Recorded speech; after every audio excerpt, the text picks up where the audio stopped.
Hey listeners, did you know that Yogi Triathlete offers endurance coaching for body and mind? We offer personalized training plans for endurance sports, wellness and mindset, nutrition and recovery guidance, and race preparation and strategy, all within the supportive community of Team Yogi Triathlete. So if you're ready to conquer your fitness goals and push your limits, our endurance coaches are ready to guide you on the journey to peak performance. Go to yogitriathlete.com today to set up your free 30-minute discovery call and embrace a future of strength, stamina, and achievement. Your goals, our experience, the perfect match for unstoppable success. You want to be a better runner, you want to finish strong at the end of a half Ironman, practice running progression runs. We are in the end of a run and you have to run faster than you started. Oh my God, those There's are no so great secret. though. I love those. I give those a lot. There's no secret to it. And it's frustrating for people because they want to start out at the pace that they always start out at. And they look at their data and they're like, well, it wasn't as fast as it could have been. That's not the point. The point is to retrain the mind so that you start and set yourself up for success in the end.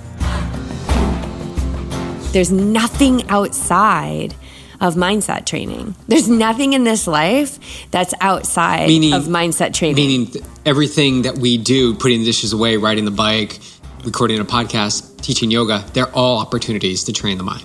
Yeah, they're all opportunities just to be in charge. And that's a great question to ask. Like, who's in charge right now?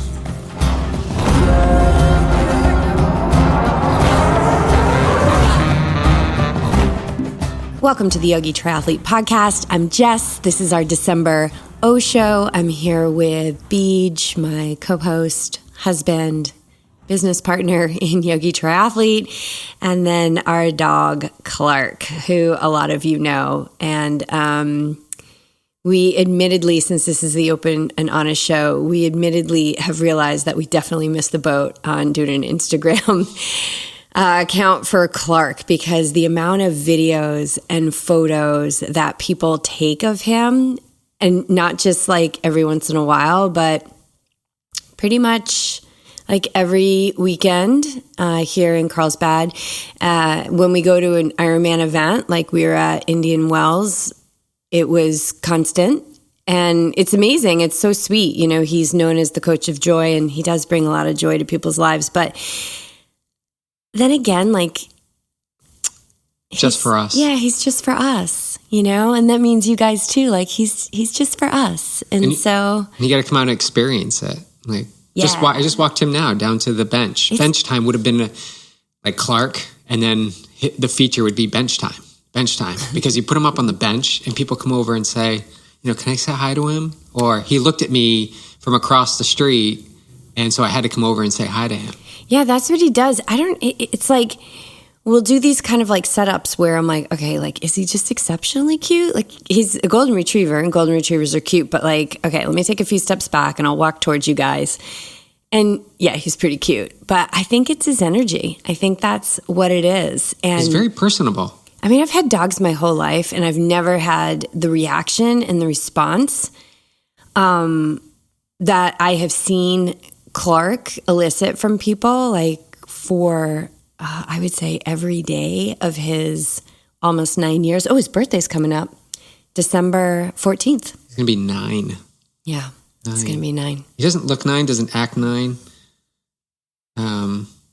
Yeah, people just love him. And we can always tell, or you can always tell most often when I get home, he smells like perfume. You know, he's got some sort of wonderful scent.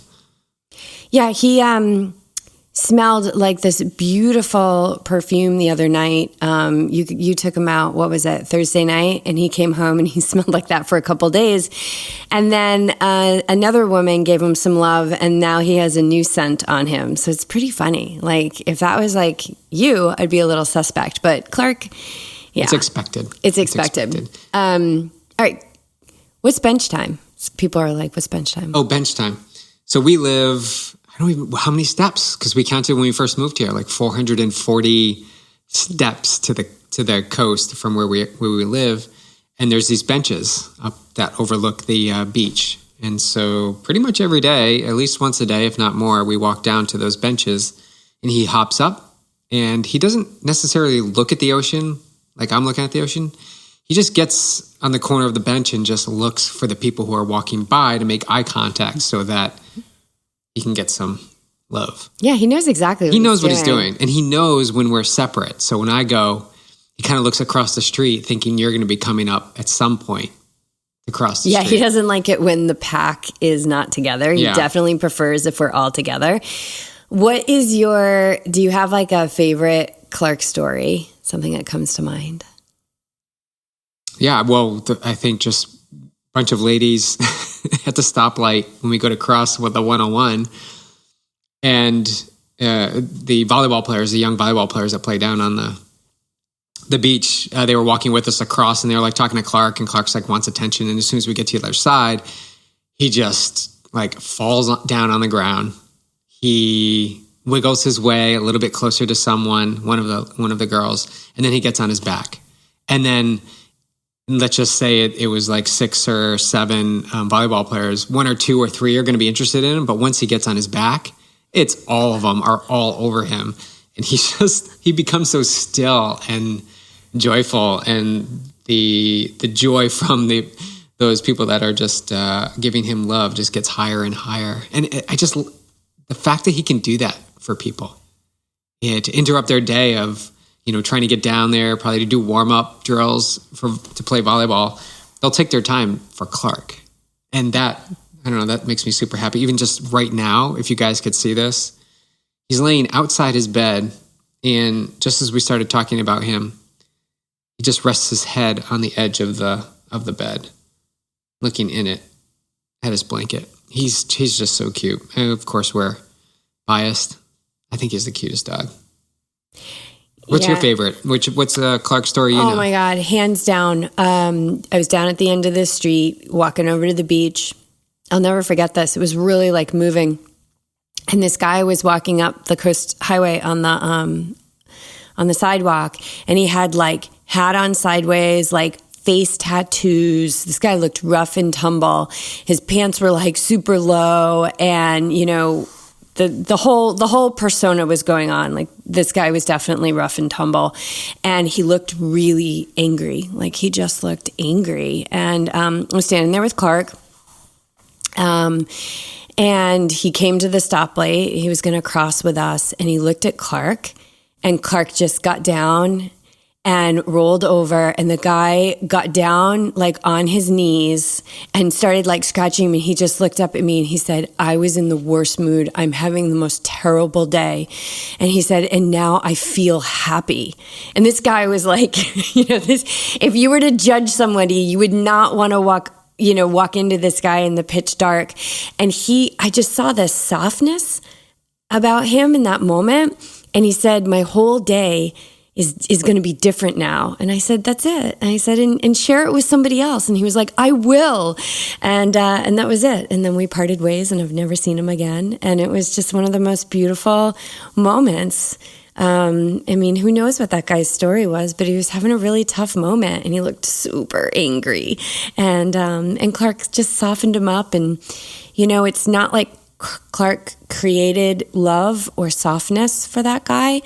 Clark was the catalyst for that softness and that love to come to the surface. And it was like, it was really touching. It was really one of the most beautiful moments I've had with him in these 9 years. So he's like licking my toes right now. All right. Okay, moving on.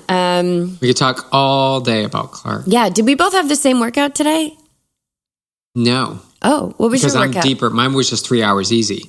Oh. So no single leg drills, which you've been incorporating into your workouts, and the team's been doing on their long rides. But that was what you had today, right? Yeah, there's a lot. So it was did a 3-hour ride on the trainer. I mean, I've been off the bike now for less than an hour. I just got off, hopped in the shower, and sat down in front of the microphones. I had a little bit of quinoa with some Bragg's aminos on it. I wasn't hungry, but I wanted to get something in. And now I'm having a cup of my Ayurvedic tea. And yeah, it's been a while since I did 3 hours on the trainer. And there's a lot of those single leg drills, but it felt really good. Like I love the contrast of starting the single leg drill and feeling a little bit awkward and weird trying to catch the watts, because they're really low watts. And then really just focusing. I love the presence that it requires, like focusing on a really smooth revolution. Through this training that I've done, we talked about it on the last podcast, the last O show. That is the one theme throughout every workout is the presence. It's the elevating the level of presence that's needed to do some of these workouts. If you want to do them to the max capacity, like you did on the single leg drills, so much opportunity. Even for the 3-hour easy ride today, it was like not that hard. It was probably like 40% FTP. Just and I found myself going into modes of like zoning out, but then it was like, come back, just pedal, use your bones, not muscles, as Lawrence would say. But yeah, this was the first week. I think I'm testing again next week. And this is the first week I got to that point of like, I need super focus to get through this workout. So I remember winding up for the intervals and just shutting things off and really getting focused. And that's when you're completely available. I've done the other way. I've done like the zoning out, the intense music, loud music, but that's just a distraction. So it's really good to work in that moment, like feel it. Like, can I keep going longer? Can I keep going? Can I keep going? Can I keep going? So yeah, it's been successful so far. So we'll see next week if there's any boost. But I'm giving something similar to you. And this isn't stuff that I haven't given before. Like we've done single leg drills, we've done low cadence, we've done high cadence. It's just a different sort of flow. Because this is completely different than bike camp last year. Yeah, it is. I liked, first of all, something that's been on my mind is we published that blog post the other day about a comprehensive audit of your training space. And one of the things that I wrote in there was about distractions. And I've really been holding myself accountable to it because I can't just write something like that and then, be doing like the scroll and things like that on Instagram. And so I like that. I like holding myself accountable for it. But the other thing was like, it was a 3-hour ride. I taught yoga on the beach today. And so by the time I got home and got on the bike, it was like 1:00. And because I was doing a little bit of work this morning. And you were like, 90 minutes, 2 hours is like fine. And I'm like, yeah, I mean, I don't have a race right now until July. But then in my mind, I was like, don't you dare. Like, this is bike camp. You do that 3 hours. And I liked that little bit of it because it's not really going to matter if I did the 3 hours or didn't do the 3 hours, but doing the 3 hours does matter. And that does make an impact on my future by staying the course. And I guess it was like that last hour where I haven't done 3 hours on the trainer in a while, and I haven't done a 3-hour ride in a while. So I could feel just like this. Well, first of all, I could feel like the endurance, which I love, right? It's like almost 2 decades now of just consistent training.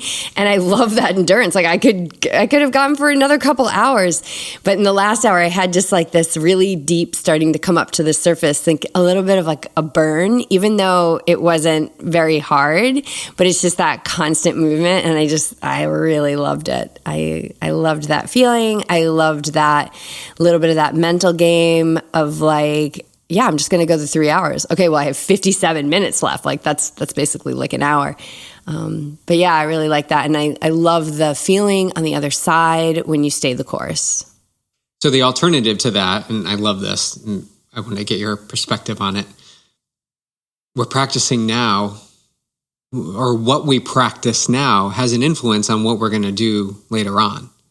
So if we start to cut the ride short, if we start to negotiate with ourselves and say, yeah, 90 minutes, that's fine for right now. And it may just be because it's off season, but if you continually do that, you may be setting a precedent down the road when you get to a key session or a key workout, or the load gets really heavy, to bow out and to take the route that the mind is now becoming familiar with. So not to say you do this often, but if you're out there wondering, what's the gap between the people that can elevate their performance, come race day versus versus why is this not happening to me? Look at what you're doing throughout your training cycle. Are there themes going along? Something like, I didn't have enough time today, or I didn't plan accordingly is what I see most often. Well, get curious about that. Like, take an audit of that. Take an audit of, and I love that you mentioned the article, because there's things that you can do to set yourself up so that if you are running short on time from yoga, let's just say,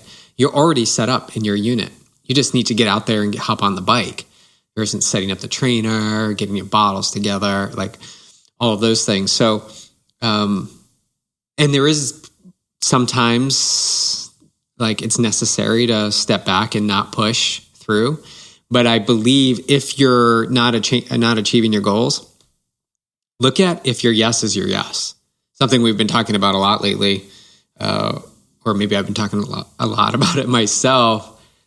I'm feeding that simple message. Let your yes be yes. I ran up against the same thing on my 3-hour ride. Not that I was going to stop, but I was just like, I can just get off right now, go upstairs, look in the kitchen, look in the fridge. And I caught myself. And I'm like, no, I don't really need to do that. I don't need to go to the bathroom. Go look in the fridge. I don't need to find anything to eat. I have everything I need right here. Mm-hmm. But it's getting in that gap and just sit there, because the same thing happens on race day. This is the same thing if you're on the bike course, you're in a race and you've been going hard for an hour or 90 minutes and you're like, oh, I should just give myself a break here and just ease up a little bit. That is the same pattern that you're creating on your trainer. Like today, if you got off the bike and got out of the experience. So stick to the plan. Yeah, I mean, I like the extra accountability of bike camp. I like goals. I like to have something that that works really well for me. And that's not to say that if I don't have something that I'm lazy. It's just not how I'm built. I'm not lazy. But I like to stop that bike today for no reason whatsoever. Like when I go to take that test at the end of bike camp, like I absolutely want to make sure that I got every single minute in that I could. And the other day, another thing that was in that article was like about technology, and I had technical difficulties. Oh yeah, what happened? In the middle, share that. in the middle of my ride, and I got all the tasty stuff in, but then I had to skip the cool down because what was I doing? I was going to teach yoga. I was going to teach my yoga class. I can't be late for my yoga class. I'm the teacher. So that day I had to cut it 10 minutes short. So there are going to be times where life happens, but if you can do it, like if there's no other reason except for the mind going like, I don't really need, like, then stay the course, because I think that's true success when you get to the other side of the finish line, looking back at like, well, how did I show up for this training block? How did I show up? How did I, set myself up for success? Did I go to pick up the phone to be distracted and put it back down, or did I pick it up and go mindless for a little while? And if you catch yourself doing that, put it back down and just, it's not about beating yourself up. It's about like, okay, next time I'll be stronger.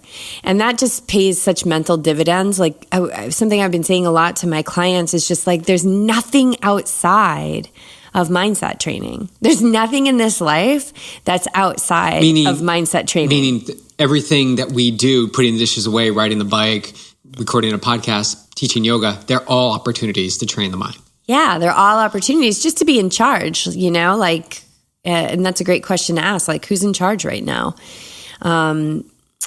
When you set a goal and you find yourself kind of wandering away from the work that needs to be done to really reach that to your greatest success, who's in charge in that moment? That's a great question to ask. Yeah. And then match that question or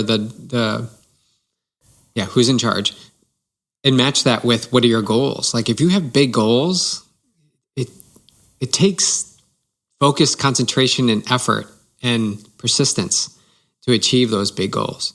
So again, if you're looking ahead, let's just say you want to crush the bike in Oregon. Are you doing the things necessary right now, day in and day out, to set yourself up for a successful bike in July? Yes. Yes.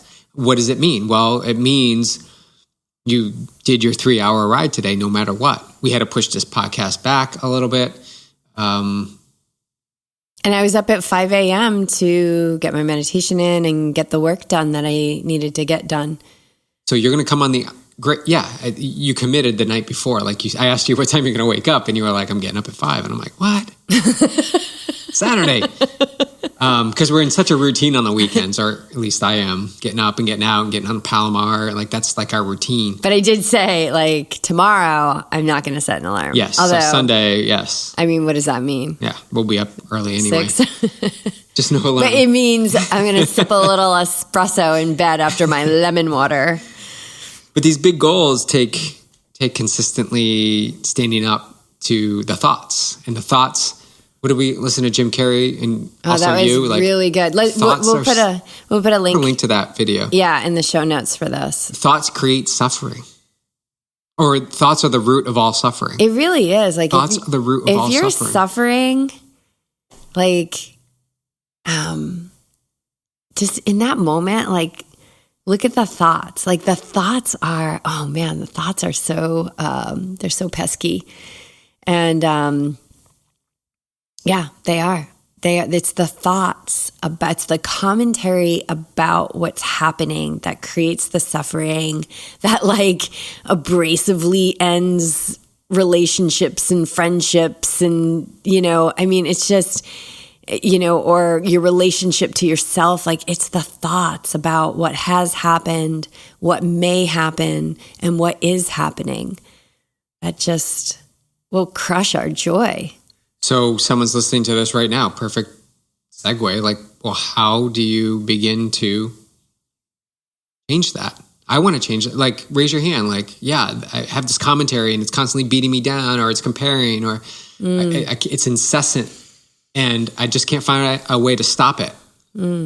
What can someone do? Like, share what in a brief, like, few sentences. What can someone do to start changing that? You have to starve those thoughts of their nutrition, and their nutrition is your attention. So it's not about stopping them, it's about starving them. And if they don't have fuel, like they're going to fight for their presence in your life because they've been practiced and they're familiar, but you have to starve them of your attention. And so the first step is awareness. You have to practice being aware of what you're doing while you're doing it. And if you practice being aware of what you're doing while you're doing it, like if I'm washing the dishes and I'm really like feeling the dish in my hand and I'm practicing present moment awareness, then there's going to be a space between what I'm paying attention to and the thoughts about what I'm doing in that moment. And then you start to be able to see the thoughts. And then if those thoughts are like not loving, or those thoughts are poisonous, or those thoughts are disturbing your peace, that's a great time to begin to practice starving them. And so how do you do that?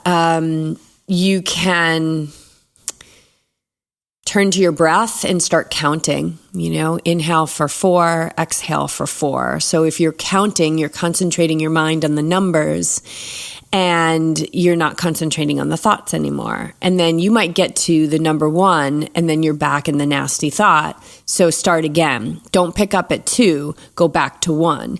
And that really sends a message to the mind like, no. I'm not counting to 4 and you're interrupting me at 1 and we're just going to jump to 2. No, you're not in charge. We're going to go back to 1. 1, 2. It's like a commentary about the commentary in the mind. Yeah. Like, that's, you're not in charge. I mean, this is how I've gotten to where I am today, by having this commentary of the commentary, That's a great way to do it. Your breath is the perfect tool. I talk about that in the book. I talk about that on the Awake Athlete podcast. And it's also the greatest interface to the nervous system. So those thoughts are stressful. Like now there's cortisol releasing in your body. This is not good for athletes that need to recover and be healthy for their training, or if we're trying to move through a niggle or an injury, like you need to get into that parasympathetic state. So, you can double down on this, this technique by inhaling for 4, 4 and exhaling for 8. Now you're starting to shift that parasympathetic nervous system into activation because that parasympathetic nervous system is governed by our exhales. So I have lots of other things that you could do in that moment, but let's just leave it at that. Yeah, I wanted to really just, wrap my hands around that in a brief pinpoint moment to just say, this is the problem or opportunity everybody has with their thoughts, and what can they do about it? Yeah. Go ahead. Well, you got to starve it of your attention and then take your attention and feed something else. As simple as that. It really is. I mean, you got to be relentless. Like you got to be even more relentless than the thoughts. But if you're an athlete, like you already have what it takes. Yeah. And I think, I believe like, even though everybody's training and we're looking for that secret workout or the secret training plan or the secret analysis of the data and all the information or the type of race you choose, all that stuff is happening and we all have access to that. But at the root of it, it's how are we managing our ability to be awake to the moment that is presenting itself for us to make the change that we actually want to do as athletes in a race performance. So if we're not practicing getting to the intensity of 4 hours of a half Ironman, and we're not practicing in that moment, the mind really wants to stop and ease up and fall back. If we're not practicing pulling our attention to right now, then we're gonna default to what's most comfortable, which is what we always do when we go to races. So if you want to be you want to be a better runner, you want to finish strong at the end of a half Ironman, practice running progression runs. We are in the end of a run and you have to run faster than you started. Oh my God, those are so great though. I love those. I give those a lot. There's no secret to it. And it's frustrating for people because they want to start out at the pace that they always start out at. And they look at their data and they're like, well, it wasn't as fast as it could have been. That's not the point. The point is to retrain the mind so that you start and set yourself up for success in the end. 45 minutes easy, 45 minutes build to faster than you started. And at first, it may just be 30 seconds, 10 seconds faster than you started. But over time, you're able to build a nice gap where you start real light and easy, 9-minute miles, and then you're finishing at like 7:15 pace. And so now the mind knows, I can finish stronger if I just pace myself accordingly. I get this. And then you have something to work with. Then you're not sentenced to that 9-minute pace, the 7:15. You're actually racing when you come to a race. So you can actually set yourself up because you've been practicing it to run fast from the start, knowing you're going to get faster towards the end. Yeah, I mean, and progression runs are a great mindset training tool, to really regulate yourself, self-regulation. I was talking to an athlete yesterday who's in a very competitive sport, and this person is going for a very competitive spot. And we were talking about, what can they do? Everybody else, I'm trying to be pretty vague about this, but everybody else is, also really good. And I just said, listen, you've got the secret weapon. Like you've got what these other athletes don't have. You have a meditation practice. You are aware of your thoughts and you are aware of, what's not serving you. That's the secret weapon. And how do they respond to that? Oh yeah. This person's fantastic. They are all in and really committed, really have that strong will and that strong desire. And, there's knew that just doubling down on the physical was not what was going to serve them. So we talked about, lots of good strategy with mindset and what they can do. And pretty cool. Wasn't that the first tendency that we have as athletes is to do more?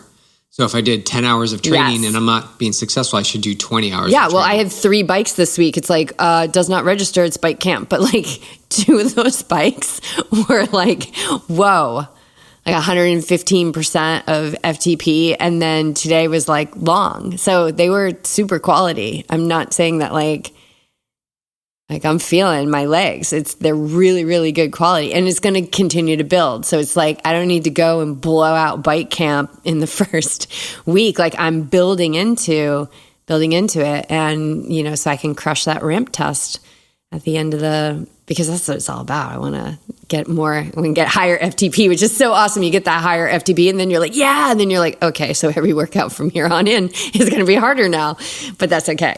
I mean, why not get stronger? Why not? I love getting and stay stronger. the course. Yeah. Stay the course. Yeah. Like we can derail ourselves in so many ways. Back to that article you wrote. Yeah, Stay we'll put a link the to that course. in the show notes too. Check it out if you haven't. We've been putting up a blog post, you know, once a month or so. I've got one already brewing for next month, and it'll be around mindset. Actually, I think. All right, I think we have some questions. Should we dive in? We can. Is there anything you wanted to share about? Am I supposed to say something here?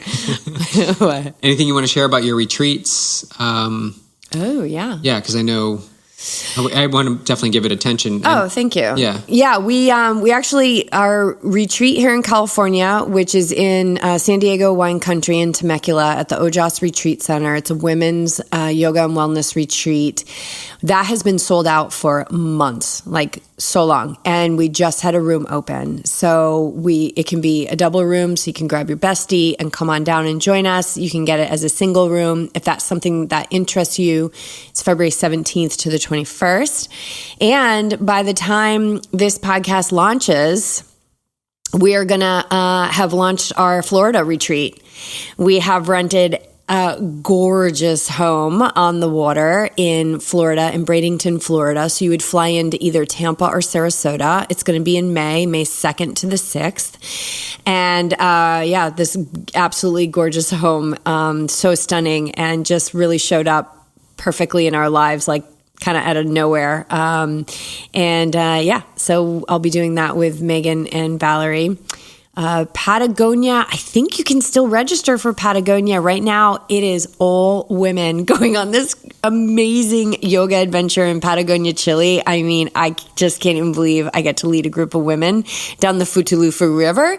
And so adventure travel, grounded in yoga. And I think that's it for now. Yeah. So lots of good stuff. Check it all out in the show notes, or you can message us on Instagram or Facebook, and we can get you all the details. Yeah, and I wanted to mention that because if you listen to the first or the past like 15 minutes that we were talking about training the mind, like to have access to you in person and Valerie and Meg, to be immersed in an environment where you're going to be able to have people who can answer your questions and struggles and challenges that you're working through in order to actually make the moves to manage the mind. This is the opportunity to do it. And what I've found in the retreats that I've gone to with you guys is the learning factor, or the engagement factor, and the takeaway factor, and the up-leveling factor all are emphasized or accelerated when you're actually there in person. And then it becomes the job of your persistence and determination to put those things in action when you leave the retreat. But in the retreat environment, you have these access to people that who have cred in the game in working through the thoughts. They're not perfect. I'm not perfect, but they have more experience in ways that can sort of answer your questions to challenges, or steer you in tactics that can actually accelerate the process for you. And then you can go work on them when you're home. But to get in that immersion, second to none. Oh my God, retreat life is like... Retreat life is good. It's 5-star living. And we don't tend to do it's pretty luxury, what we do, and, your accommodations and everything. But it is, oh man, it's like the best. Those are the best days of my life, being on retreat. I think this year, we haven't even done our recaps of like what we thought for the year. We'll do one after the holiday, but like that trip to Costa Rica this year. You were there for like 3 weeks. We both were there. Yeah, you were with me. Well, we traveled differently for a little while. I think I stuck at the bike camp. For one more day. And you had flown over. Yeah. To meet the girls early.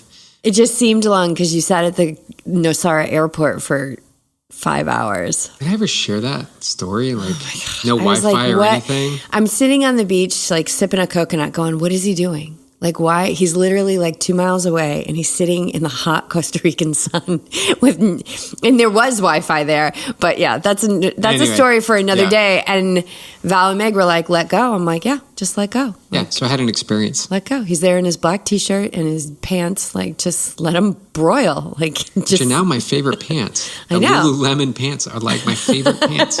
All right. Questions. All right. Now some basic stuff. Here we go. Do you have the Lululemon pants on now? I got my jeans on. Oh. Yeah.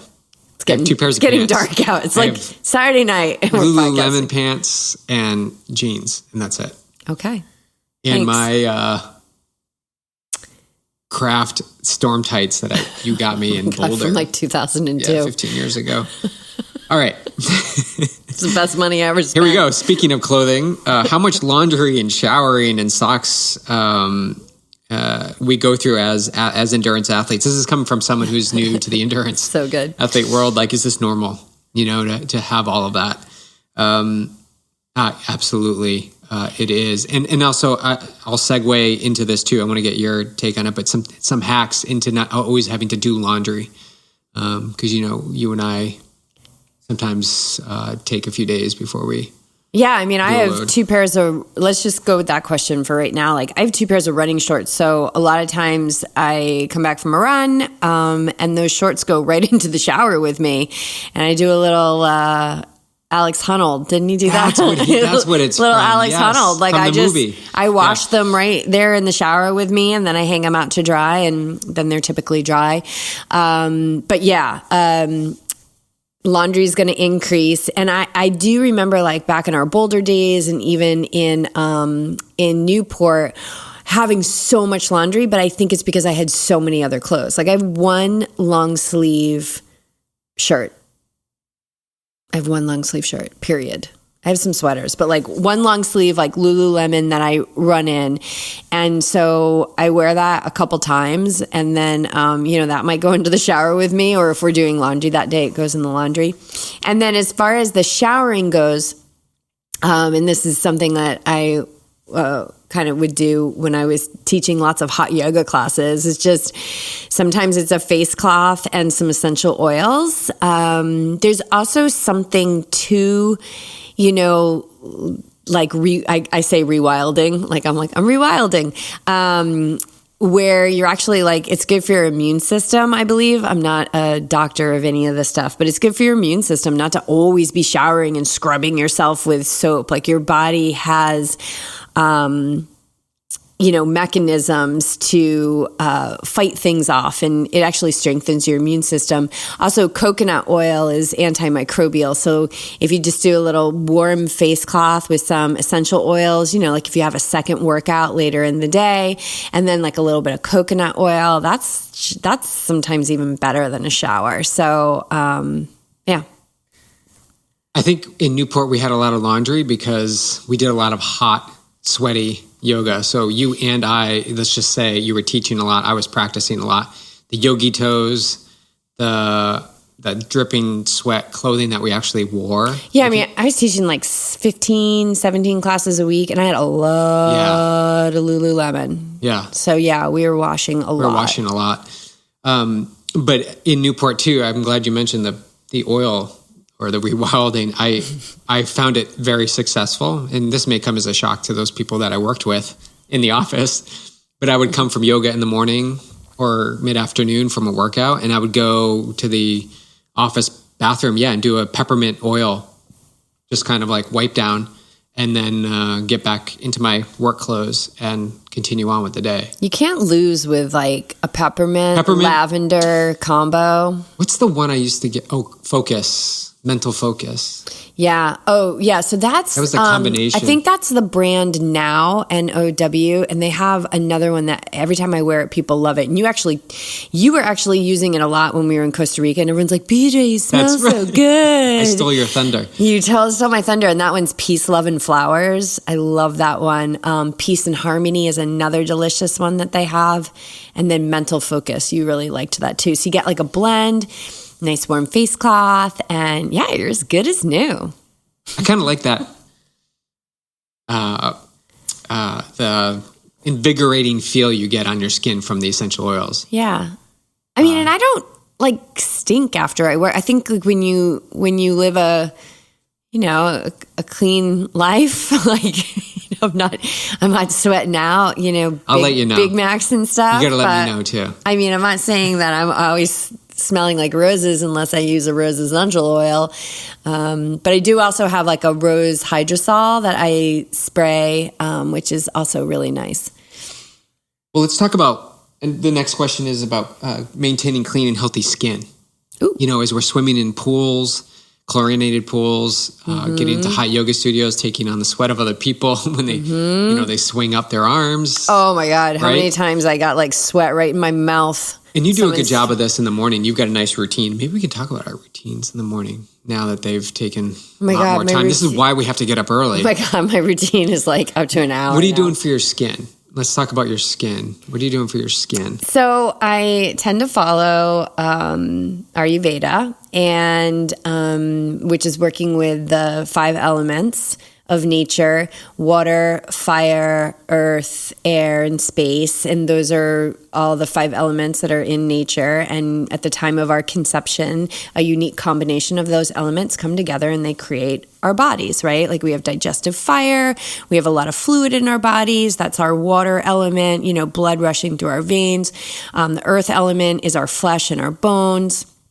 The air element is the actual breath moving in and out of the lungs. The space element is like the space in our minds, the space between our vertebrae. So we have all of this stuff. And we know that our body is a part of nature because when we leave this earth, the body stays.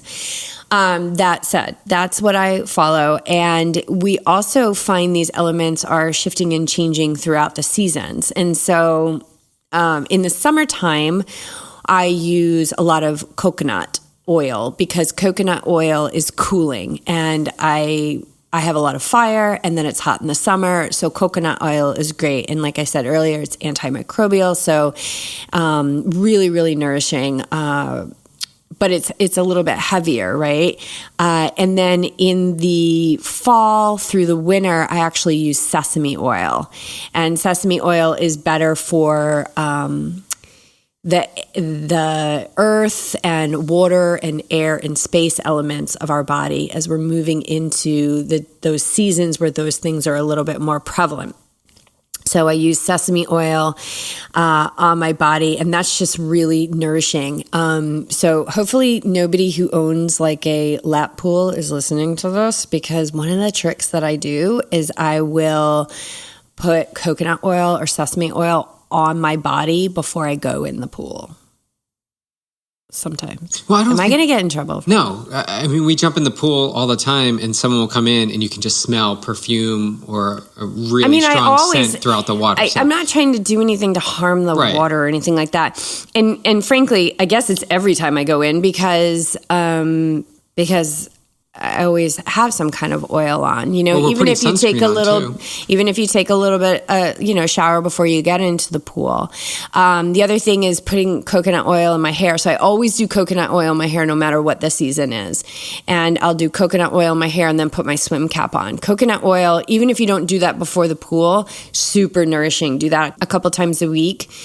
Just putting your hair like in coconut oil, and then also doing Abhyanga, which is like a self massage, and that you can look that up. I'll put a little video in the show notes. There's so many benefits to Abhyanga, from like not seeing your cellulite to nourishing your skin and anti-aging and all of that. It's very, very nourishing. And I'll do that 2 times a week, like a full Abhyanga massage on myself using oil. And then I'll get into a warm shower, not too hot, not too cold. And that's very nourishing for your skin.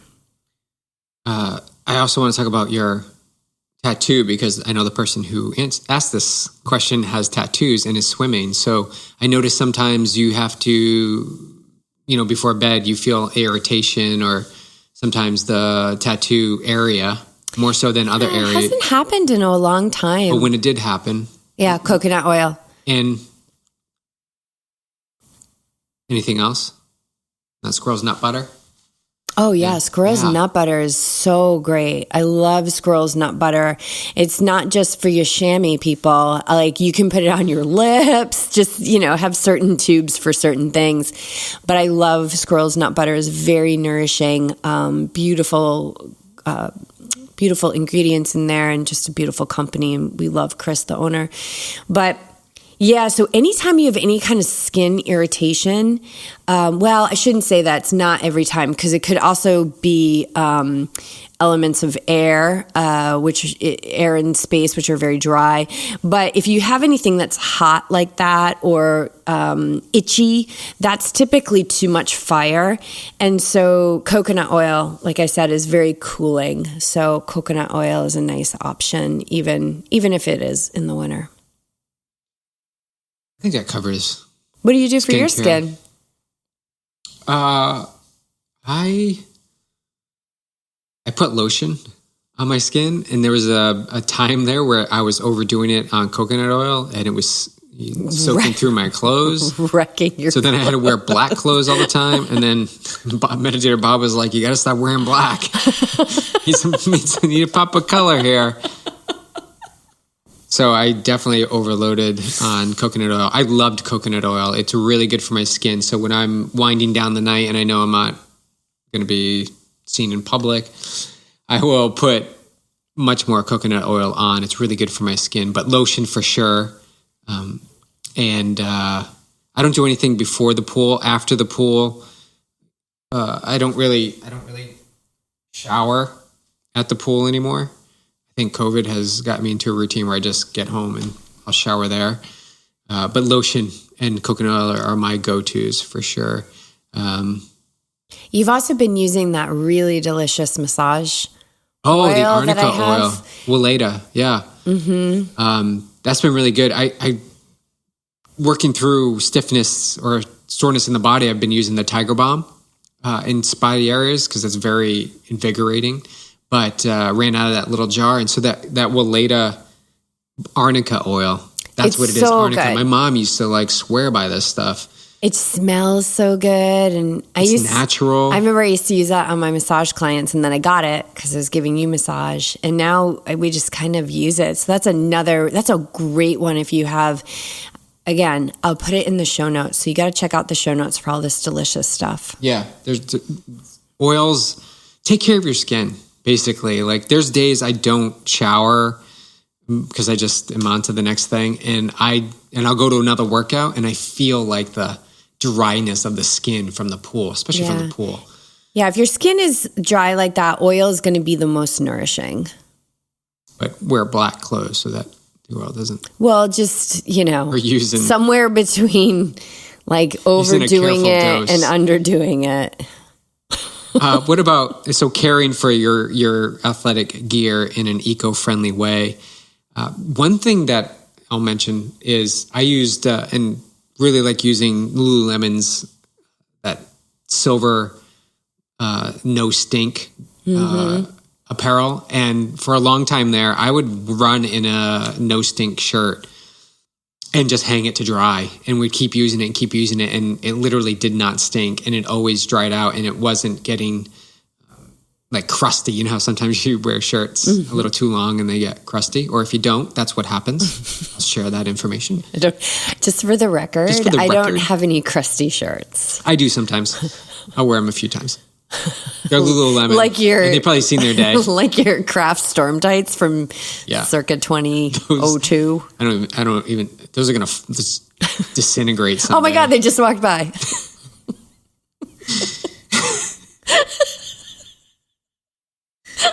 Oh boy! I would doubt it. No, Clark, don't step on the wires. Clark's, oh my God. We're not laughing at you, Clark. I love belly laughing. Oh, Clark. Clark, over here. Come here. You got to move him. Okay. All right. We're back on track. Right. We're back at it. Okay. So that's caring for the gear. Again, we mentioned shower with it, I think is a gentle way. Also, Dr. Bronner's. Yes. You don't need a lot of that. And you can just, a lot of times, BJ will come back from a long ride and he'll just put a little bit of that in the sink, throw recycling stuff in there. And so, eco-conscious is also just bringing it into the shower with you and washing it up real quick, old school. Mm-hmm. But I like the Dr. Bronner's. And we've also been using, I want to speak about this. We've been using the detergent. So we're done with the big plastic bottles that are going to swallow the earth. And we're using, I got them on Grove, but they have them everywhere. And they're eco-conscious. They come in cardboard that you can recycle. And they're actually detergent sheets. They're awesome. They're really, really great. So in the sink, we tear off a little piece of these. And if we're not using the Bronner's. And we can use that, and it works really well. Yeah. I actually like it. Just got to make sure your hands are dry. Oh, yeah, because they dissolve immediately. Super quick. So this is one for you. I know you've got a routine, caring for your feet. Super important, and have always been mindful, but would love any suggestions and advice as miles increase. Yeah, you gotta love your feet. Warm sesame oil massage at night before you go to bed. So I get an organic sesame oil, just like at Sprouts, the market, just get it at the supermarket, but you want it in glass. You don't want it in plastic. And I just get an organic sesame oil. And then if you can warm it, that's great. It's just going to be nicer on your feet, will help your pores open and all of that. And I just do a nice little massage on my feet, nothing too technical or anything like that. I probably massage my feet a couple times a day. I typically do it in the morning and at night. And then I just put socks on. So you get those, pair of socks that are nice and cozy that you don't care if you have oil in them, and just nice warm sesame oil massage at night before you go to bed is really, really great. And it actually helps you, it can help you sleep. And then the other thing is Squirrel's nut butter. So they have a Happy Toes product, which we love, and you can just lube up your toes. Like, that's the biggest thing. If you're running on the trails or even running on the road, like, it will again, really great ingredients in that product, and it will just keep things nice and slip and slide and nourishing as you're pounding down the road.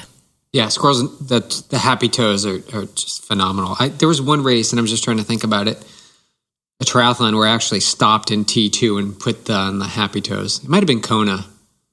I just was really adamant about keeping my feet not getting blisters or rubbing or anything like that. And especially when you pour water on your head and then your shoes and socks get soggy and then stuff starts to happen. The rubbing starts to happen. It's a great product, or anything to put on your feet. I think taking care of your feet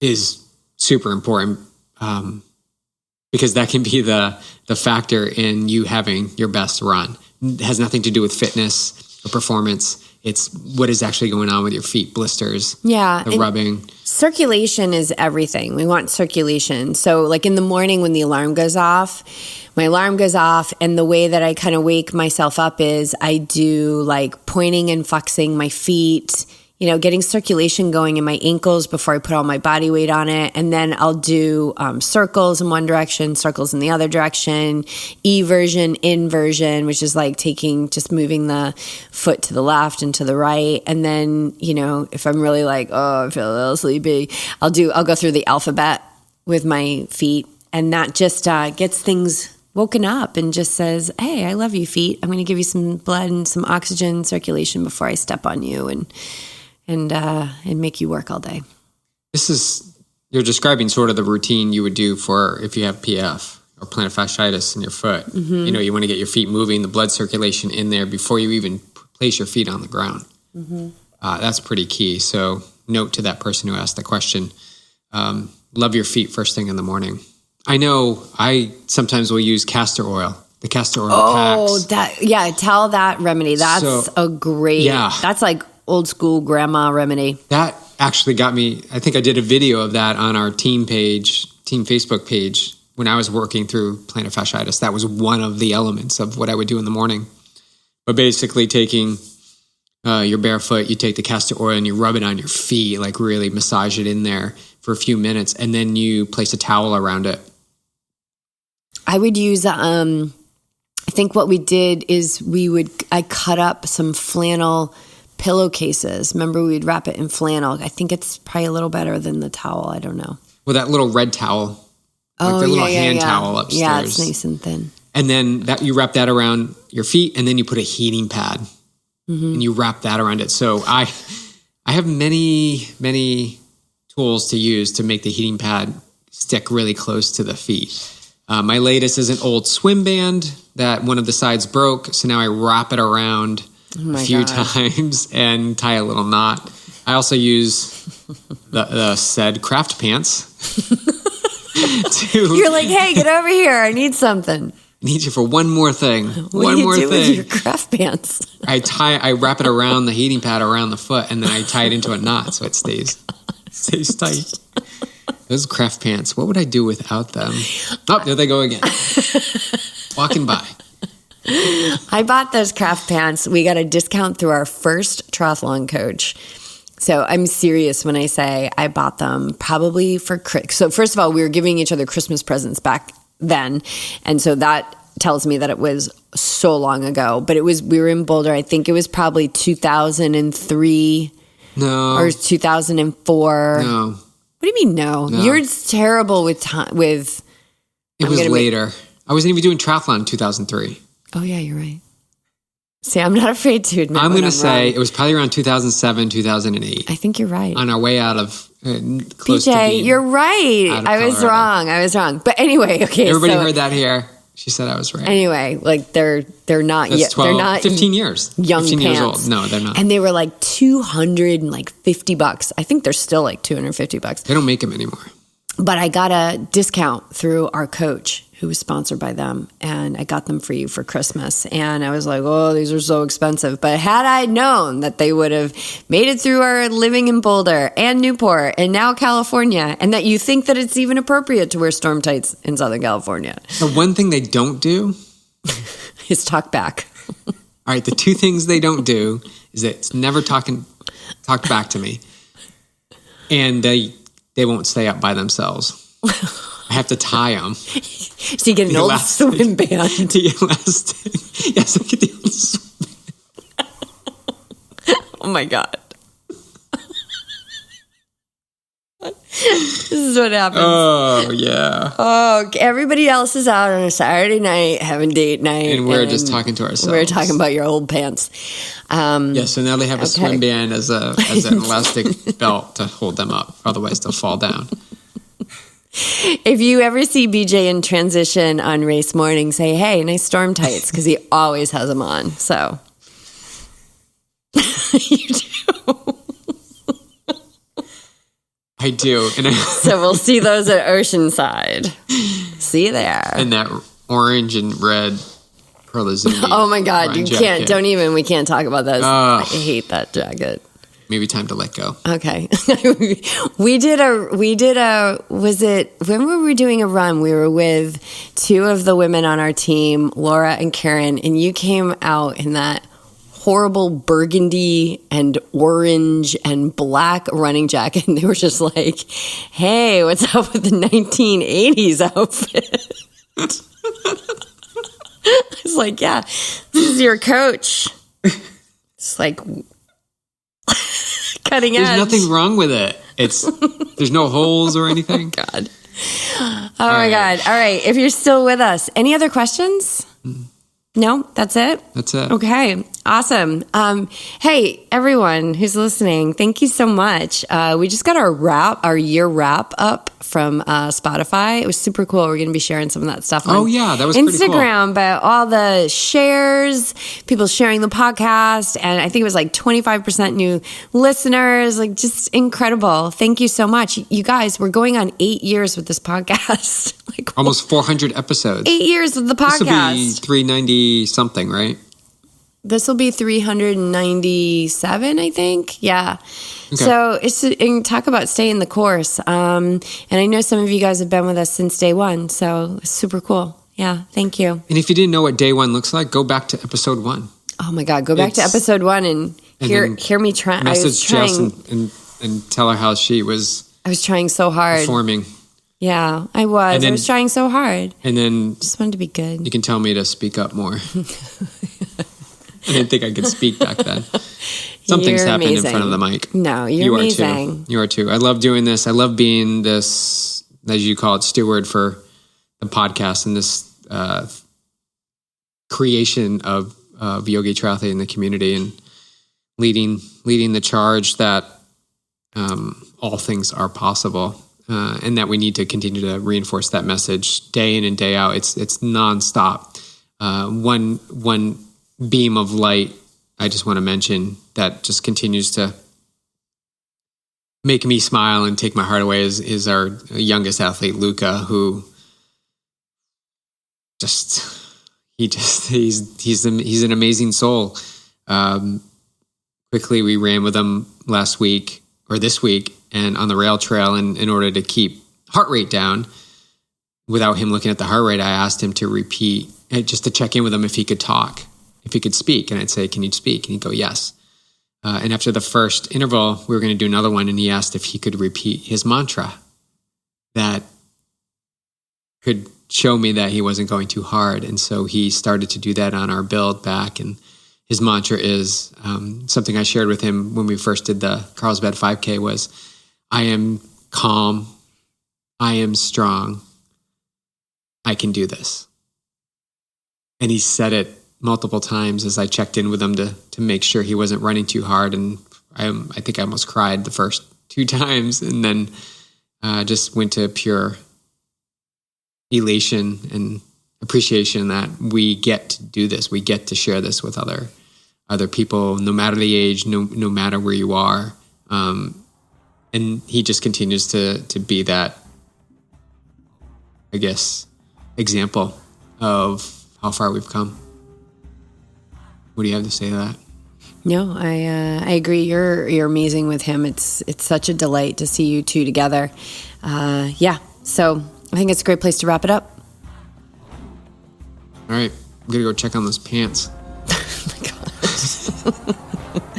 Thanks for tuning in.